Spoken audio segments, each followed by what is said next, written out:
یہ اب کچھ وزراء کہتے ہیں 10 ملین ڈالر کی انویسٹمنٹ ہے. تم مسجد اقصی کو ڈالروں میں تھول رہے ہو.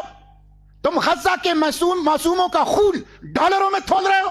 یہی تو جب ہم کہتے تھے کہ انڈیا سے آلو اور پیاز کی تجارت نہ کرو, اداکاروں, فنکاروں, گلوکاروں کا تبادلہ نہ کرو. کشمیر وائٹل انٹرسٹ ہے. جب تک کشمیر حل نہیں ہوتا چھوڑ دو.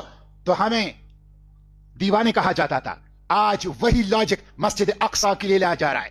کشمیر اور اقصی اور غزہ کے لیے ساہوکارانہ ذہنیت نامنظور, تاجرانہ ذہنیت نامنظور, ڈالروں کا سودا نامنظور.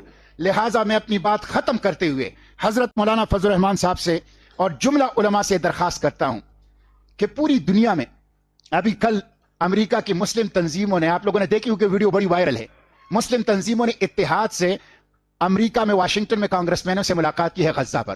جب وہ ملاقات کر رہے تھے تو اتنے میں اسرائیل کے قومی سلامتی کے وزیر بن گویر نظر آ گئے.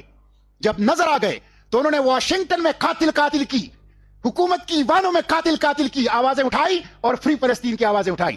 ہم پاکستان میں یہ کیوں نہیں کر سکتے؟ اس لیے امریکی ایمبیسی کے اوپر آئیں.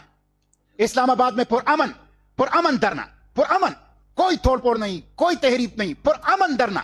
جس طرح پوری دنیا میں اپنے فلسطینی بھائیوں کے لیے لوگ احتجاج کرتے ہیں, اس طرح کاؤنٹ ڈاؤن شروع ہے, الٹی گنتی شروع ہے, چند دن باقی ہیں, پھر پچھتاویں گے.